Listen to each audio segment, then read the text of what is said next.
Los últimos meses que ha atravesado el país han sido meses de consternación, de un cierto estupor y, vamos a decirlo, de una cierta sorpresa, cuando el país recibió o vio las noticias de que el pasado mes de octubre, desde septiembre, realmente, el superintendente de salud decidió expedir una normativa a todas las instituciones prestadoras de salud, tanto públicas como privadas, en el cual se abría por completo el acceso a procedimientos de transición y reafirmación de sexo, especialmente, decía él, para garantizar un adecuado tratamiento de las infancias y adolescencias trans. Varias de sus normativas generaron mucho escándalo, en particular el punto H de el artículo, si no estoy mal, artículo 51 de esta normativa, la superintendencia, en el cual se debía permitir el acceso por completo a medicamentos de bloqueadores de la pubertad, a medicamentos de hormonas cruzadas, que más adelante veremos qué es todo esto, desde los 5 años de edad en adelante. También sumado a esto, el país recibió con mucha sorpresa el anuncio de la ministra de Justicia, que permitía ahora, también daba, digamos, una autorización a todas las entidades a la registraduría del cambio de sexo en los documentos oficiales de las personas, especialmente de los niños de los 7 años en adelante. En medio de todo esto, que no solamente está pasando ahora en Colombia, sino también en Ecuador, esta misma semana se está discutiendo en la Asamblea del Ecuador el cambio de sexo también en los documentos oficiales y en abrir la posibilidad de que los menores accedan a todos estos tratamientos de reafirmación y transición de sexo. El día de hoy estamos con el señor Juan Antonio Montes Varas. Tenemos el privilegio de tenerlo acá. Él es uno de los fundadores de la Sociedad Chilena de Defensa de la Tradición, Familia y Propiedad y actualmente es el presidente de la Asociación Credo Chile, asociación que en los días de hoy es continuadora de la acción que Tradición, Familia y Propiedad, la TFP chilena, llevó en su momento en defensa de la civilización cristiana y de los principios y los valores de la tradición, familia y propiedad. Señor Juan Antonio, tenga un feliz día, una muy buena tarde para usted. Estamos muy honrados de recibirle acá, así que el micrófono es todo suyo. Pues, muchas gracias, Manuel, señor Emanuel, que le agradezco la oportunidad de dirigirme a los amigos de la Asociación Colombiana que ustedes llevan en defensa de la familia y estoy a disposición para las preguntas que me quiera hacer sobre el particular. Perfecto, muy bien. Entonces, señor Juan Antonio, hace ya unos días usted estuvo bueno, días no, hace ya varias semanas, estuvo usted en la ciudad de Medellín impartiendo una conferencia para un amplio público de la ciudad sobre la ideología woke, ¿no? Todo lo que esto traía, todo lo que está de mal y de errado en esta ideología en los días de hoy, que nos decía usted que es una especie de colectivo, ¿no? Que recoge a lo que es movimientos homosexuales, transexuales, también reivindicaciones raciales como el Black Lives Matter y también reivindicaciones indígenas, en fin, todo este nuevo, digámoslo, lance en contra del establishment actual en el mundo que usa la bandera pues del movimiento woke. Ahora, sin duda, aparte también de toda esta ideología woke, de todo este movimiento woke, lo que estamos viendo en nuestros países, especialmente en Colombia, que es la apertura, ¿no? O que se permita por completo el acceso, no solo de los adultos, sino también de los niños ahora, a todos estos tratamientos de reafirmación de sexo, de orientación, de transición sexual en ellos, con utilización de todo tipo de medicamentos y procedimientos. Ahora, surge en nuestras cabezas de dónde viene todo esto, porque antes lo reivindicaban para los mayores de edad, ya que ellos tenían, digamos, la mayoría de edad, tenían la facultad de su voluntad por completo, de su conciencia, pero ¿por qué entonces ahora vienen insistiendo en hacerlo en menores de edad? Antes las legislaciones permitían hacerlo, digamos, fueron modificadas para que se permitiesen hacerlo en adultos, pero las legislaciones actuales no permiten, digamos, o dependiendo de cada país, realizar esto en niños en mayor o menor dimensión. Se presiona entonces para cambiar esas legislaciones con tal de que se pueda hacer esto en los niños. ¿Qué intenciones hay por detrás? ¿Qué ideas hay por detrás? Porque también hay fuertes grupos de presión detrás de todo esto. Nos podría dar más o menos un pequeño histórico, mostrarnos de dónde viene todo esto? Sí, con mucho gusto, solo que voy a tener que abreviar la historia porque la historia es larga.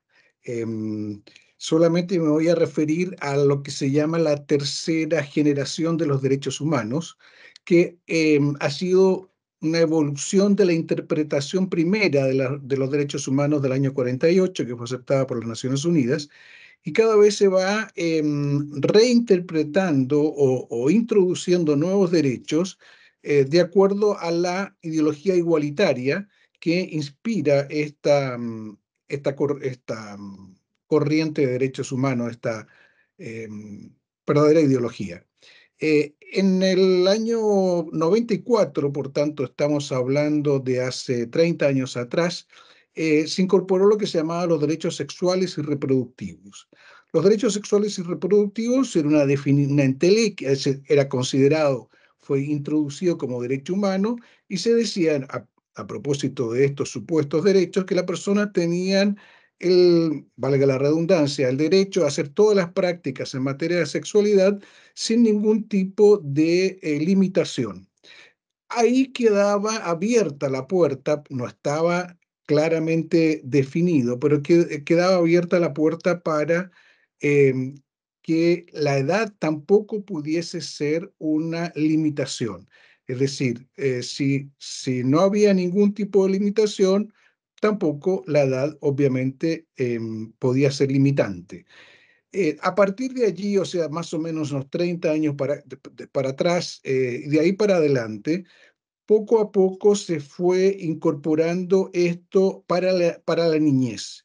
Y hoy día es una avalanche, es decir, la idea es que mientras más precoz sea el niño, mientras se le sexualiza a partir de los 3 años o quién sabe a veces antes que es un modo de negar la propia naturaleza humana. Si eso no se puede hacer con una fruta, no se puede hacer con un animal, no se puede hacer con ninguna criatura, menos se puede hacer con un ser humano cuya complejidad psicológica, en fin, todo lo que sería largo de conversar, es muchísimo más rica y más compleja que cualquier otro ser viviente, pero en el fondo es un concepto igualitario que por un lado quiere negar la diferencia de edades y por otro lado quiere negar también la diferencia de sexos. Eso es claramente una corriente, repito, igualitaria que se enquistó en estos supuestos derechos sexuales y reproductivos. Ahora, lo que usted decía, hablando de la edad, todo, un amigo también comentando de este tema me decía, pero hombre, hemos perdido el sentido común. ¿Cómo es posible que nuestras legislaciones, por ejemplo, y con toda la razón, prohíban, por ejemplo, un menor de edad consumir alcohol? Prohíban a un menor de edad conducir un vehículo, ¿no? O sea, tener una cierta límite de edad, utilizar armas, por ejemplo, consumir drogas, evidente, pero parece que para deformar su cuerpo, para someterse a todo este tipo de tratamientos, ellos ya son completamente aptos, ¿no? Completamente aptos y tienen plena conciencia, según ellos, para realizarlo. Porque quisiera recordar aquí algo muy peligroso de la legislación colombiana. Fue un fallo de la, lo tengo por aquí escrito, déjenme un momento. Sí, son dos fallos, de hecho, dos, no sé el nombre técnico que se le dé a esto, pero que promulgó, digámoslo así, la Corte Constitucional de Colombia. Uno es el T-447 del 95 y otro es el T-218 del 2022. Especialmente en el T-218 del 2022 se dice que, hablando en cuanto al tratamiento de salud de las personas, la misma Corte dice que el primer, digámoslo así, responsable de su propia salud es el propio paciente, ¿no? Y por paciente, este fallo la Corte entiende personas, ciudadanos desde los 5 años de edad. Esto es lo que da sustento a todas estas normativas que vienen posteriormente, porque la gente dice, no, es inconstitucional lo que este señor Leal hace en la superintendencia, lo que la ministra hace, no sé qué. Podría ser, digamos, contra la ley natural, pero en la ley positiva de Colombia ya tiene un piso, ya tiene un sustento. Es lo que la mayoría de gente no sabe, y es que la legislación colombiana ya desde hace años, desde los 90, viene caminando para dar sustento a todo esto, ¿no? Y sin duda así ha sido en nuestros países. Ahora, señor Juan Antonio, quisiera hacerle otra pregunta. Estuve viendo videos, entrevistas sobre este asunto, digamos, del lado y de izquierda, del lado woke, del lado favorable a todo esto. Dicen, no, es que es muy sencillo. El niño comienza a tener su disforia de género, como le dicen ahora. Él va entonces al médico, el médico inmediatamente le recomienda lo que decía también el superintendente Leal, que además renunció debido a la presión de la población, de la opinión pública. Decía, no, es que lo que se está buscando es constituir todo un grupo integral, ¿no? De un tratamiento integral en salud al niño o a la persona. Y eso empezaría por una orientación psicológica, psiquiátrica, no sé qué. Ahora, mucha gente con esto se viene como que, digamos, quedando tranquilo, relajado. No, bueno, no, ellos quieren orientar bien, ellos le dan psicólogos y todo para ver si debería recurrir, seguir ese camino o no. Ahora, lo que ellos van a encontrar ya, señor Juan Antonio, realmente no es una reafirmación del sexo natural, sino una reafirmación del problema, digamos, mental que están teniendo, porque mismo ¿cómo es? La Comisión Internacional de Pediatras y de Neurólogos dice que esto es una especie de problema psicológico de las personas. Ellos no van a ser orientados, sino se les va a reafirmar esto. ¿Eso es así? Pues por lo que yo entiendo. Bueno, primero que nada, la observación que le hizo su amigo es de perogrullo, es obvia.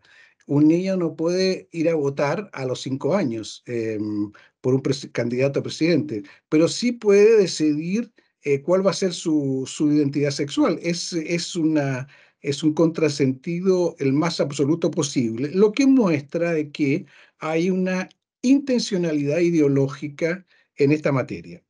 Em, en relación a la consulta específica que usted me hace, el tema es verdad, ellos llaman las terapias afirmativas. Es decir, la terapia afirmativa, ¿qué quiere decir? Quiere decir que el niño, primero se descarta a los padres, que son ya de partida sospechosos en esta materia, porque normalmente los padres, lógicamente, no van a querer que sus hijos inicien este tratamiento antinatural. Em, los, em, los, Cuando llega la primera consulta, normalmente el médico inicia lo que se llama la terapia afirmativa, es decir, afirma la supuesta disforia de sexo o la transexualidad, primero con tratamientos hormonales, después, fin, hasta que llega a las cirugías. Todo esto es un proceso largo, es un proceso irreversible que afecta para siempre al niño, siendo que el 80% de los niños que han iniciado este tratamiento en la edad de adolescente revierten cuando pasa la adolescencia. Es decir, ellos, la gran mayoría, el 80%, en el fondo era un efecto psicológico, como usted muy bien dice. Y ese efecto psicológico no es sino el resultado de una moda, de un ambiente, de una tendencia que hoy día existe de negar la diferencia sexual. O sea, la ropa, los modos, las costumbres, todo hoy día la mujer se presenta masculinizada y el hombre se presenta feminizado. Eso obviamente que influye a los niños y obviamente que produce traumas psicológicos. Ahora, esos traumas son tratables, son curables y muchas veces ni siquiera necesitan de tratamiento para que se reviertan después de pasada la época de la adolescencia. Por eso que estos tratamientos son profundamente perjudiciales y por eso que las asociaciones de pediatras, la Asociación de Pediatras Norteamericana acaba de hacer un llamado a todos los pediatras de su país para que no inicien estos tratamientos en menores de edad, argumentando una cosa que es evidente. Toda ciencia, y especialmente la ciencia médica, se basa en la experiencia y en la evidencia. Cuando hay experiencia acumulada, hay una evidencia, la ciencia avanza porque le da confianza lo que esa experiencia, esa evidencia le indica, le informa. Cuando no existe esa experiencia ni esa evidencia, la ciencia no puede proceder con la seguridad de una experiencia, porque la experiencia, lo dice el nombre, es un experimento. Y por eso mismo la Asociación de Pediatras de Estados Unidos acaba de hacer este mes un informe para todos los médicos en ese sentido. Lo mismo, el informe Cass en Inglaterra eh, hizo la misma advertencia para toda Inglaterra, para toda la salud pública inglesa, de que no había suficiente. Antonio, justamente a eso iba con la siguiente pregunta, veo, usted se me adelantó. Justo para eso iba. Porque ellos hablan mucho de que todos estos procedimientos tienen sustento médico, que hay amplio número de médicos que están dispuestos a prestarlo, que esto es seguro, que son procedimientos de, digamos, de una cierta facilidad comenzar el proceso, que trae sus, digamos, contraindicaciones, algunos efectos, según dicen ellos, como todo procedimiento médico. Pero ¿eso es así tan fácil? Por ejemplo, todo esto, ¿qué repercusiones podría tener o qué efectos adversos podría tener en la biología de las personas, de los niños, por ejemplo, en sus cuerpos? ¿Qué podría ocasionar, por ejemplo, estos procedimientos? Y una pregunta que se hacen muchos, ¿no? Pero son procedimientos muchas veces con medicamentos. Se para, si él decide que no, se para, se suspende y el cuerpo continúa su estado normal. ¿Eso es verdad? Sí, si usted hace un trasplante de plantas, trasplanta un rosal, trasplanta cualquier vegetal de un terreno a otro terreno, difícilmente ese vegetal consigue sobrevivir en el terreno nuevo que le produce si tiene cualquier adversidad. Ahora, si eso ocurre con una planta, obviamente va a producir con un hombre, con un ser humano. ¿Por qué? Porque la naturaleza humana es muy rica, pero muy compleja al mismo tiempo. La naturaleza humana es creada por Dios y por tanto la intervención que el hombre puede hacer para tratar de adulterarla no puede dejar de tener consecuencias graves para el niño. Yo no soy médico, pero justamente en junio de este año, el Colegio de Pediatras de Estados Unidos hizo una declaración que está en la página web de ellos, en que dice que además de la falta científica de evidencias científicas, existen efectos nocivos como son el menor crecimiento de los niños, la osteoporosis temprana, la esterilidad, entre otros. E incluso dicen que también puede producir el cáncer. Todo esto ellos no lo afirman en base a, digamos, a supuestos, eso lo afirman en base a que ellos han detectado en casos, importantes casos, estas, digamos, patologías recurrentes. Entonces, en el fondo se está jugando con niños como conejillos de India. Eso es además de todos los efectos morales que puede tener, sin entrar en los efectos morales, del punto de vista incluso físico, es un crimen, es sencillamente un crimen. Entonces podríamos decir, digámoslo, como decimos en Colombia, a boca llena, no con plena seguridad, de que todos estos procedimientos, todas estas normativas que están expidiendo últimamente, promulgando últimamente, no tienen ninguna base científica, no tienen ninguna base médica y por ende son experimentales y pueden representar un gran riesgo para la salud de las personas. Bueno, precisamente lo que dice el Colegio Americano de Pediatras, dice las pediatrías y otros profesionales de la salud alegan, comillas, las mejores pruebas e investigaciones sugieren que las cirugías, los bloqueadores de pubertad y las hormonas sexuales cruzadas perjudican gravemente a los niños. no mejoran el bienestar físico mental de los adolescentes con disforia de género. Lo que están hablando son médicos, o sea, no son opinólogos, ni son sacerdotes, ni son... no, son médicos que han tratado, que observan, que analizan y que en su condición de tales emiten esta opinión. Por lo tanto, sí, claramente se puede afirmar de boca llena, como dice usted, esto. Y lo mismo dice el report CAS de Inglaterra, dice, no existe, que duró 4 años de investigación, o sea, no fue una cosa así rápida, demostró que los tratamientos que se estaban aplicando a menores con disforia de género no se basaban en evidencia científica suficiente y eran, por lo tanto, experimentales. Todo esto fue divulgado este propio año 2024.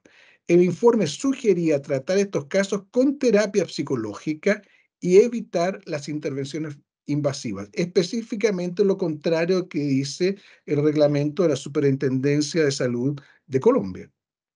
Claro.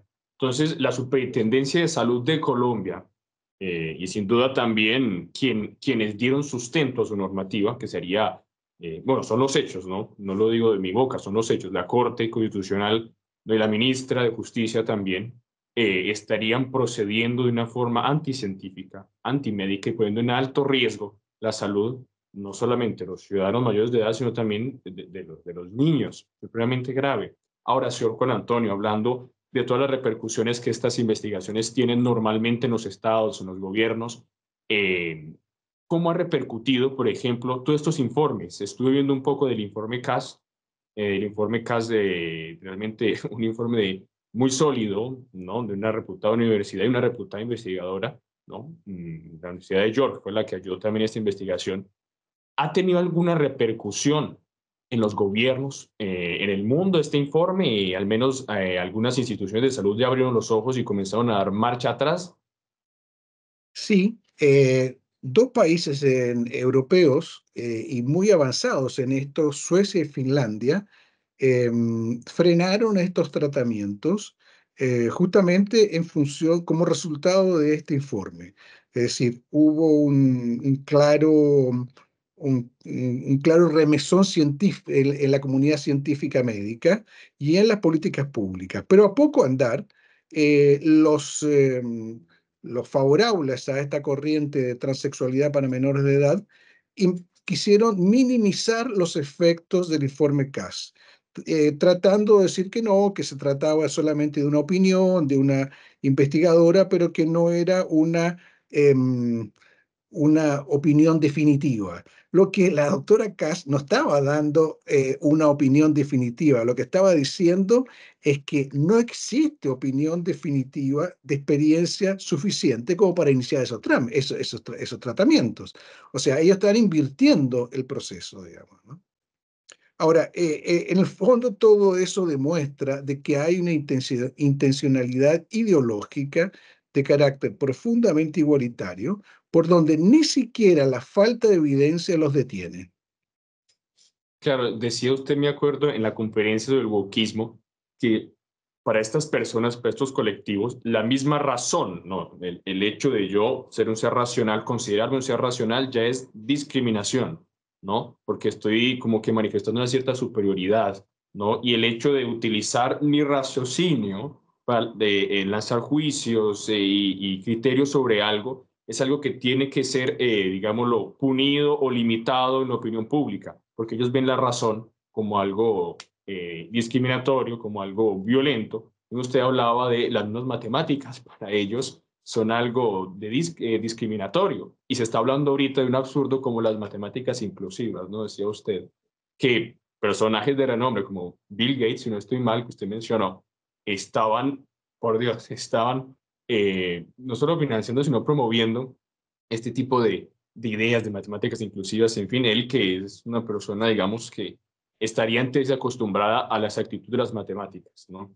Pero bueno, Una otra pregunta. Perdón, pero a propósito de eso, está muy relacionado con el tema, porque en el fondo, ¿por qué son las terapias afirmativas para estos menores de edad y por qué vale más la voz del niño? Es justamente por eso, porque el niño siente, según dicen ellos, se sentiría fuera de su propio sexo eh, y, digamos, su propia identidad sexual.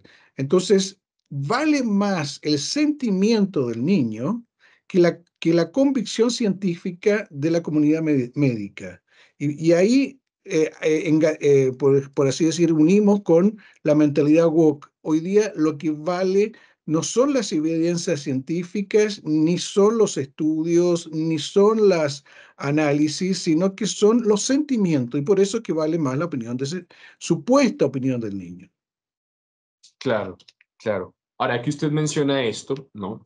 Me pongo un poco a pensar en toda la historia, digamos, de las revoluciones, porque eso es una revolución como muchas otras han habido antes, contra, ¿una revolución contra qué? Una revolución contra los principios naturales, contra la ley natural, contra la ley divina, ¿no? Contra la razón, ahora lo más, lo que nos hace realmente, digamos, seres superiores a los animales, el uso de la razón.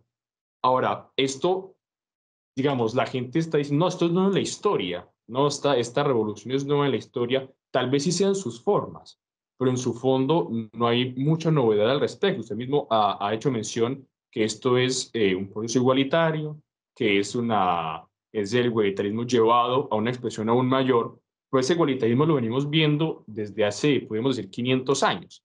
Ahora, yo quería también abrir un poco los ojos de los colombianos, mostrar de que esto no es solo, digamos, un problema lo que está pasando en Colombia, un problema de Petro, un problema de las Cortes, un problema de tal ministro, de tal otro. Eso es un proceso aún más grande, un proceso en el que Colombia, un proceso de corrupción y decadencia moral en el que Colombia ha entrado hace ya siglos, ¿no? Y que ahorita, digamos, se ha hecho más evidente para los desapercibidos en las últimas décadas, debido a que Colombia ha tomado una cierta vanguardia en el continente de dar pasos, ¿no? Avanzando en este proceso de decadencia moral en la sociedad, ¿no? Como fue, por ejemplo, la apertura por completo, ¿cómo es? La ampliación por completo de el tiempo para abortar, ¿no? Que fue en el 2022 también un fallo de la misma Corte Constitucional, como lo ha sido el mal llamado matrimonio homosexual en Colombia, que es completamente permitido, y así continúa para el frente. Ahora,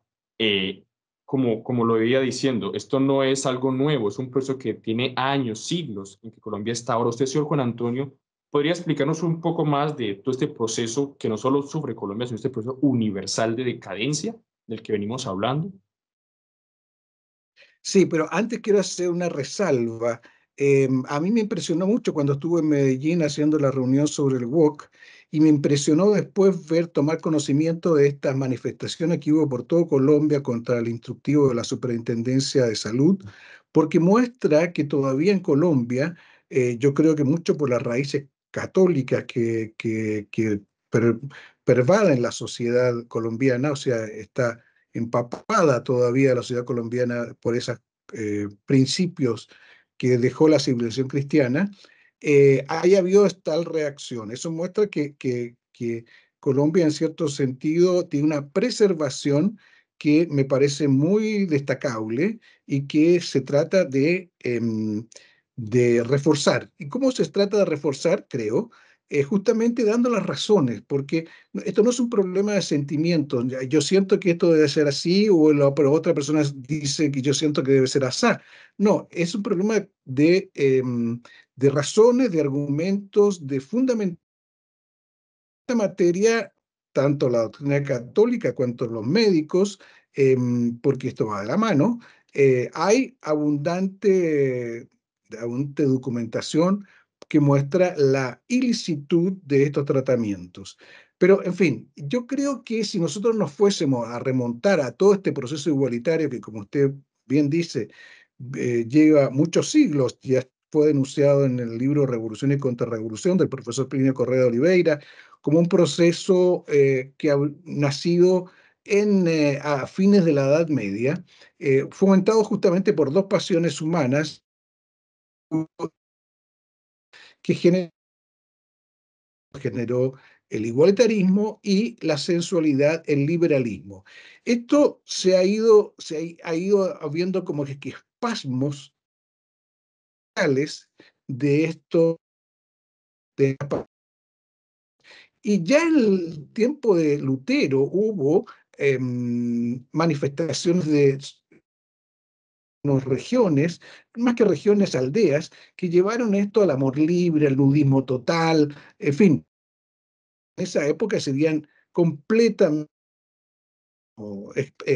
impensables. Después de la Revolución Francesa también fueron levantados, el feminismo tuvo un importante ingrediente dentro de la Revolución Francesa. Hoy día estamos, por así decir, en la cuarta etapa de este proceso denunciado por el doctor Plinio Correa de Oliveira, que es la, por así decir, la revolución interna del hombre. Ya no se trata más de acabar con las desigualdades en las estructuras entre ricos y pobres, sino ricos y pobres de cada ser humano. O sea, ¿cuál es la riqueza principal de un hombre? Es su alma, es su capacidad de inteligencia, es su capacidad de voluntad, en fondo es su cabeza. ¿Y cuáles serían la parte proletaria, por así decir, del hombre? Serían sus instintos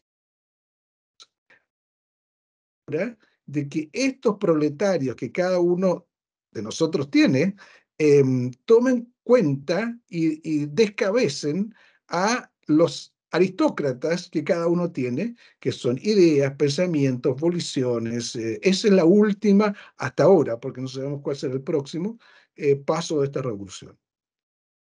Claro, que muy claro, y le agradezco realmente porque aunque hay muy buena reacción, vemos que también esa reacción en el país falta tener una conciencia mayor, ¿no? Un conocimiento mayor de que no es un proceso, digamos, las últimas décadas, sino que es un proceso secular, tiene siglos, ¿no? De decadencia del occidente cristiano especialmente, ¿no? Y a los países a los que fuera de Occidente, Occidente llegó tiempo después. Usted mencionó también al respecto de todo esto, mencionó la doctrina católica, mencionó que desde la primera revolución se comienza a contestar todo hablando de la doctrina católica, también viendo que ya citamos varias voces de la sociedad, médicos, académicos, hablamos ya de gobiernos, nos falta aún un orden en el mundo, que es el orden espiritual, ¿no? La iglesia. Es algo que muchos se preguntan y nos preguntamos. ¿Cuál es la posición de la iglesia en este tema, no solamente en cuanto doctrinalmente, sino en cuanto ya en la pastoral, en la práctica? ¿Cómo la iglesia viene orientando o viene marcando una nota o viene alzando la voz al respecto? ¿Cuál ha sido el papel de la iglesia en este tema en la actualidad? Bueno, aquí hay que distinguir dos etapas. Em, El Antiguo y el Nuevo Testamento fueron siempre muy claros al respecto.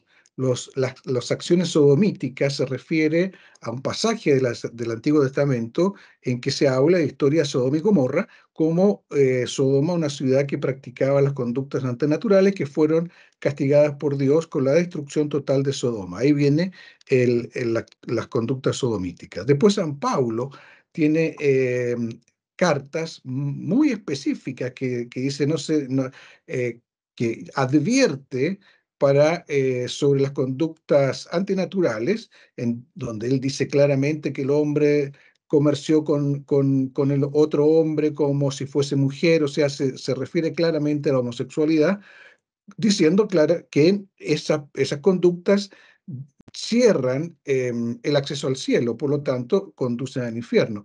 Eso fue siempre la doctrina católica, hasta Benedicto XVI, que declaró que las conductas homosexuales eran intrínsecamente desordenadas. Yo sé que la doctrina de género no es lo mismo que la homosexualidad, pero es un, digamos, un continuo, por así decir, que se inicia con la desviación en materia de orientación sexual. Eso hoy día, lamentablemente, está bastante relativizado para decir poco. Yo hoy día entré a la conferencia episcopal, a la página web de la conferencia episcopal colombiana, y vi una declaración de del sacerdote Raúl Ortiz Toro, que es director del Departamento de Doctrina de la Conferencia Episcopal. Por tanto, es aquel que es el portavoz de todos los obispos en torno a materia doctrinal, sobre esta materia, y se refiere a la declaración de la doctrina de la fe de la Congregación para la Doctrina para la Doctrina de la Fe del Vaticano, a propósito si los transexuales pueden ser padrinos, pueden no ser padrinos, pueden ser esto, pueden ser lo otro. Y me permito leer lo que dice este padre Ortiz Toro. Dice, por ejemplo, el documento responde afirmativamente a si las personas transexuales pueden ser bautizadas, si no lo están, pero con la condición de que sigan los procesos habituales, con las mismas condiciones de los demás fieles. Esta expresión debe tenerse en cuenta, pues quiere decir que si Dios no hace acepción de personas, la Iglesia tampoco las hace. Presacramental, esto es, que haya deseo de recibir el sacramento, que se conozca la verdad de la fe, las obligaciones cristianas y que haya arrepentimiento por los pecados cometidos. A mí me pareció la declaración bastante controvertible, porque es obvio que si una persona no está en pecado y quiere ser bautizada, lo puede hacer, pero no hay una sola referencia a la ilicitud moral de cambiar de sexo. O sea, cómo puede estar en estado de gracia una persona que llegó a violentar su propio cuerpo al punto de transformarse sexualmente? Eso es una negación del principio del Génesis. Hombre y mujer, Dios los creó. Entonces, hay como que no pasa nada. Entonces, no, si está en buena disposición y no está en estado de pecado, bueno, pero espérese un poquito. Obviamente que la Iglesia acepta a todas las personas, pero la Iglesia no acepta todas las conductas. La Iglesia ama a todos los seres, pero no ama el pecado. Y entonces hay una falta de claridad sobre el concepto de bien y de mal moral que espanta. Sobre todo, espanta en boca de eclesiásticos cuando ellos están perfectamente conscientes de que existe un lobby mundial, como usted muy bien decía, y que cuenta con todos los recursos del mundo para imponer esta ideología. Entonces, si ellos en esta instancia, la malignidad moral que significa estos tratamientos, incluso en todas las edades, pero a forciore en menores de edad, están confundiendo a los fieles. No están cumpliendo con su labor de pastores. El pastor tiene que indicar dónde está el lobo y tiene que advertir sobre la violencia de los colmillos del lobo. Hoy día ese lobo tiene muchos nombres, pero tiene uno que se llama transexualidad y tratamientos afirmativos. ¿Cómo no decir que eso es pecado? Cuando por otro lado existe una declaración de la misma Congregación para la Doctrina de la Fe que se llama Dignidad Infinita, en donde dice que estos tratamientos, voy a leer porque quiero ser textual, de ahí que toda operación de cambio de sexo, por regla general, corra el riesgo de atentar contra la dignidad única que la persona ha recibido desde el momento de la concepción. Entonces, aquí hay una especie de, la palabra que me viene es la misma, relativización de la doctrina. Por un lado se afirma que se atenta contra la dignidad y por otro lado se normalizan estas conductas. Porque si yo me recuerdo que el profesor Plinio Correa de Oliveira, que fue un gran católico y un contrarrevolucionario, él hablaba de una cosa que me llamó la atención la primera vez que lo oí, que hablaba del horror al pecado, los muros del horror al pecado. Y él decía que la sociedad, para, para preservarse del mal, muros psicológicos que lo dan del pecado, y que eso es un horror al pecado. Es decir, antiguamente, por ejemplo, las casas de perdición eran puestas en barrios alejados, con nota de desprecio, había todo una, por así decir, un rechazo social, por lo menos en las apariencias, a la prostitución, a la perversión moral, en fin, a todos los delitos que en esa materia se puedan cometer, a los divorciados incluso. Hoy día eso acabó. Entonces, cuando no existe, cuando uno puede decir, sí, no, puede ser un padrino, puede ser un bautizado, puede ser cualquier cosa, un transexual, en el fondo el mensaje es la transexualidad no es un mal. Entonces, eh, esto es muy lamentable porque la Iglesia Católica hasta ahora era el gran dique que, Claro. que contenía la moral. O sea, era el último reparo que la sociedad tenía para indicarle dónde estaba el bien y dónde estaba el mal. Si ese dique se rompe, la sociedad ya no tiene más referentes. Entonces, en esa materia hay que ser muy cauto y no guiarse por los sentimientos, ni por la propaganda, ni por los sacerdotes que quieren estar a la moda, sino que por lo que ha sido siempre el magisterio católico. Y el magisterio católico siempre ha condenado eso. Sí, disculpe interrumpirlo, pero justo a eso iba por lo siguiente, porque la siguiente pregunta, y ya la última para cerrar, es una posible solución. Porque la gente dice, bueno, pues estamos horrorizados por esto, digamos, tanto este contenido de vídeos que viene haciendo Covadonga, que viene haciendo otras iniciativas esclareciendo de dónde viene, en qué consiste, porque, cuál es la maldad y todo. Pero, ¿qué solución tomar? La gente dice, estamos cansados de soluciones, digamos, paliativas, queremos solucionar de raíz, de una vez queremos acabar con esto, pero la gente naturalmente recurre a la iglesia, como usted lo dijo, que ha sido siempre el dique moral, no el dique que ha contenido el mal en el mundo. Pero ahorita lo que vemos en la iglesia viene todo lo que usted está describiendo. Confusión, por una parte se reafirma en los documentos la doctrina que se creyó durante siempre, que esto es pecado, no sé qué, pero con hechos, práctica, con la práctica, con reuniones, con gestos, los mismos pastores vienen minando esas certezas de la fe y vienen como que tirando abajo esas barreras morales que usted decía. Entonces la gente queda confundida. La gente dice, bueno, el dique está roto, ¿no? Ha entrado de toda la iglesia. Además, hablando del dique que está roto, quisiera invitar a todos los que nos ven a que lean el último libro sacado por la familia de almas de la TFP del mundo entero, que es El Dique Roto, que es una denuncia y un esclarecimiento de cómo este lobby homosexual se ha infiltrado en la iglesia.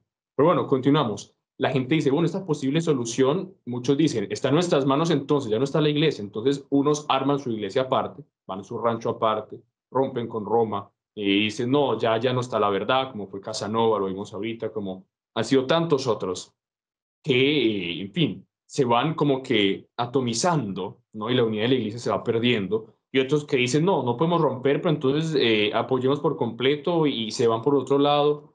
Y otros, que son la mayoría, quedan a la expectativa, bueno, ¿dónde va a ir la solución? ¿Cuál es la posición que debemos tomar? Señor Juan Antonio, la solución es humana, es divina, y si es humana, ¿qué hacer? Y si es divina también, ¿qué hacer para ayudar a que la gracia se vaya dando y que se dé esa solución? Entonces, ¿cuál es la posición que todo católico hoy debe tomar frente a estos temas? Está muy bien hecha la pregunta. Y a propósito de eso, me quería referir a una declaración, una conferencia que hizo esta semana pasada el obispo español, Monseñor Munilla, que él toma el problema por su raíz, que me pareció interesante.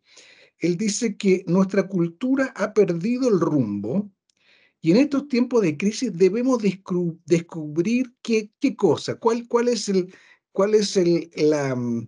qué es lo que se ha perdido, por qué se ha perdido el rumbo, porque se perdió, dice él, la sabiduría de la cruz de Cristo.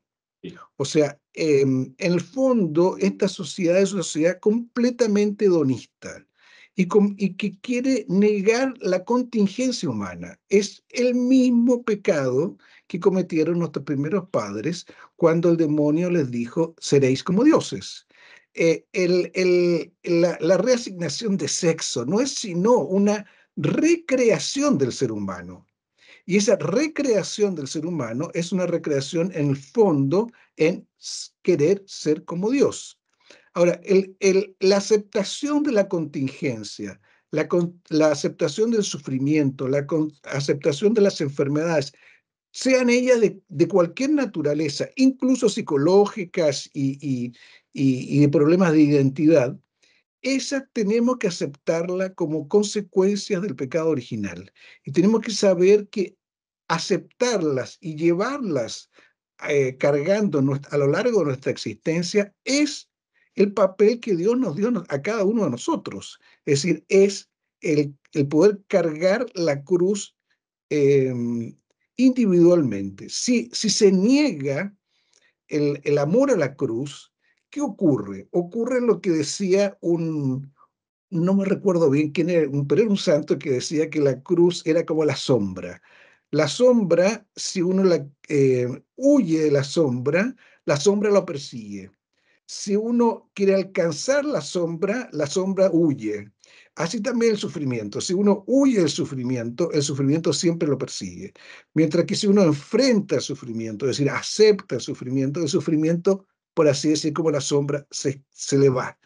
San Luis María Griñón de Montfort, un gran santo mariano del siglo XVII, digamos, entre el XVII y XVIII, eh, porque fue el final del XVII y comienzos del XVIII, él escribió un texto que es magnífico, que lo recomiendo mucho a los amigos de Covadonga, que se llama Carta Circular a los Amigos de la Cruz, donde él justamente dice lo siguiente, dice, en lo alto del Calvario habían tres cruces: la cruz del inocente, la cruz del penitente y la cruz del mal ladrón que pena eternamente. Eh, la cruz del inocente son muy pocos los que la pueden cargar porque la inocencia es un diamante que lamentablemente pocos conservan. Pero la cruz del penitente es la cruz que tenemos todos. Entonces, esa es la sabiduría que nosotros debemos tomar para solucionar estos problemas. Ahora, usted me decía si la solución es humana o es divina. Es humana en cuanto debemos ver que es por ahí que debemos caminar, pero es divina en cuanto que el hombre no toma ese camino sino por la ayuda de la gracia. Entonces se encuentran las dos cosas. Debemos seriamente ver el papel de la cruz y debemos pedir la ayuda para poder cargar la cruz. Qué interesante lo que usted dice, justamente, bueno, aquí está la cruz, ¿no? El crucifijo, ¿no? La estaba viendo, exactamente. Me estaba inspirando en la cruz, en el crucificado. Como los púlpitos de las iglesias antiguas, ¿no? Que tenían un crucificado al frente para que el padre se inspirara. Lo quise poner también por eso, pues no porque iba a saber que iba a comentar usted, pero justo hoy almorzando, comento así algo, en fin, estamos entre amigos. Hoy almorzando pensaba justamente eso. Oye, como todo el mundo está en guerra ahora, ¿no? Pero no solamente guerra bélica, tucur, tal cual, cruenta, sino está en guerra en todos los aspectos. El aspecto académico, el aspecto científico, el aspecto social, cultural. Hay una guerra por todas partes. Toda la sociedad está dividida, está en guerra. Mientras almorzaba, escuchaba una reunión del profesor Pino Correa de Oliveira hablando del reinado de nuestro Señor Jesucristo y cómo en el cumplimiento de la ley de ese rey se instauraría la paz en la tierra, ¿no? Comenzaba yo a hacer un recorderis de toda la historia, como en la medida en que la humanidad se fue alejando de la cruz de Cristo, se fue alejando de todas las gracias y de toda la doctrina y de toda la ley santa, todo el yugo llevadero que nace de la cruz de Cristo, que en sentido último es eso, ¿no? Aceptar el sufrimiento de la vida diaria y unir el sufrimiento a la cruz de nuestro Señor para hacerlo más llevadero. En el alejamiento, la humanidad se comienza a disgregar, se comienza a desmoronar y comienza a haber espacio para todo este tipo de horrores, ¿no? Lo que usted decía, pensaba yo, bueno, pero alguien podría objetar, es imposible que en la tierra, no, alguien podría decir, no, pero es que justo para eso tenemos la ONU, tenemos todas las ONGs para garantizar la paz en el mundo. Solo que es la maldad de los hombres influida por la religión que no deja reconciliar a la humanidad, ¿no? Y pensar en los tiempos gloriosos de paz que tuvo la civilización cristiana, ¿no? Por ejemplo, la Edad Media, hubo grandes periodos de paz, incluso aún en la Edad Moderna, los siglos XVII, XVIII, con batallas y todo, la sociedad en general experimentaba una sensación de paz y de armonía entre ella misma que no tenemos hoy.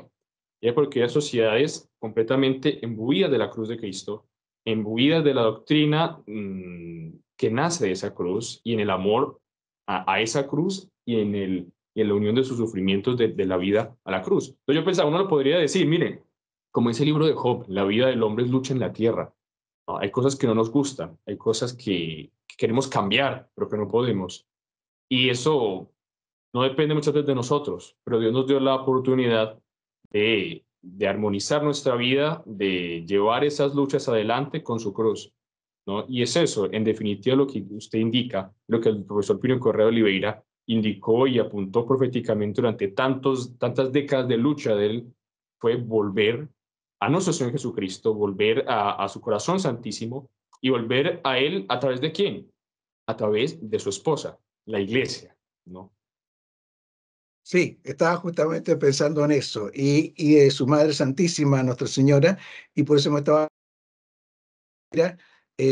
que protege particularmente a todos los venezolanos y a la nación en su conjunto. Ella es, San Luis María Griñón de Montfort dice que es muy duro y muy amargo comer nueces crudas.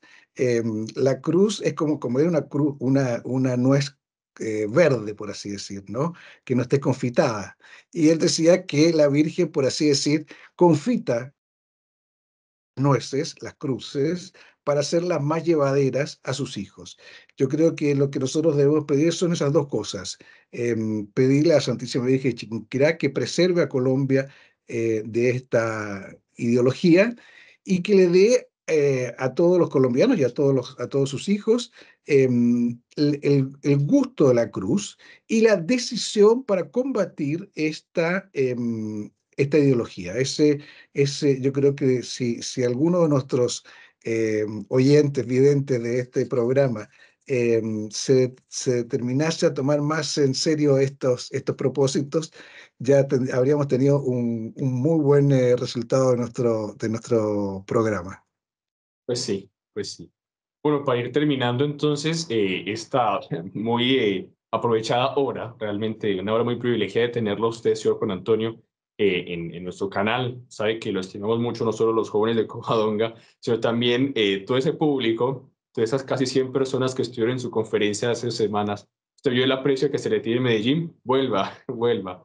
Bueno, nos vamos despidiendo de todo, invitando también a los que nos están viendo que se suscriban, que le den like al video y sobre todo que lo compartan. Envíenlo a sus amigos, a la parroquia, a los amigos de universidad, a los amigos de trabajo, que todos conozcan, ¿no? Cuanto antes todo este material para que queden esclarecidos y sean confirmados en la fe y sean también impulsados a la defensa de los principios de la civilización cristiana, que es la tradición, la familia y la propiedad. Bueno, señor Juan Antonio, ¿le parece y cerramos el video con un Ave María? Con muchísimo gusto. Antes quiero agradecerle la posibilidad que me dio de llegar a todos los amigos de Covadonga a través de este canal y de esta entretenida conversación que tuvimos y de la conferencia que tuve en Medellín que me dejó abierto el apetito para una repetición.